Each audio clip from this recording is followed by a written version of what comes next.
Olá, amigos. Vamos falar sobre a crise do liberalismo no Brasil.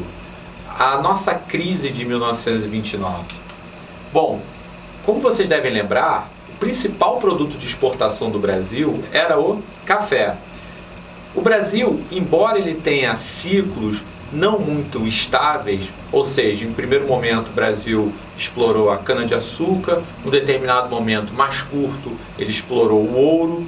Agora, o Brasil, desde o final do século XIX, em regiões como São Paulo, Minas Gerais e Rio de Janeiro, passava a ter como principal produto de exportação o café. O café ele era produzido em larga escala através de mão de obra imigrante, no primeiro momento mão de obra escrava, no segundo momento mão de obra imigrante, nesses lugares, principalmente ali no entroncamento dos 3 estados, no Vale do Paraíba. Era um trabalho extremamente árduo que dependia de enorme quantidade de mão de obra, no entanto, bastante lucrativo. Ou seja, os senhores do café desenvolveram enormes riquezas com essa produção.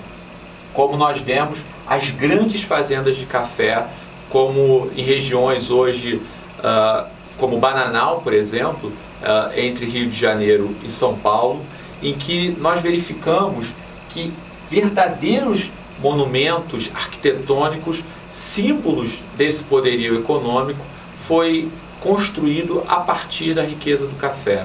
O café era exportado principalmente para os Estados Unidos, mas também para outros países da América Latina e da Europa. Era um produto muito apreciado pelo consumo dos operários dos países industriais desenvolvidos.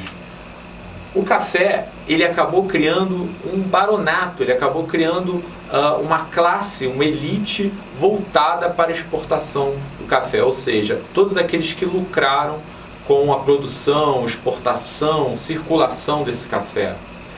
Essas elites também se transformaram em elites políticas, ou seja, o café não só garantia uma estrutura econômica para essas famílias, como também garantia a perpetuação das suas carreiras políticas.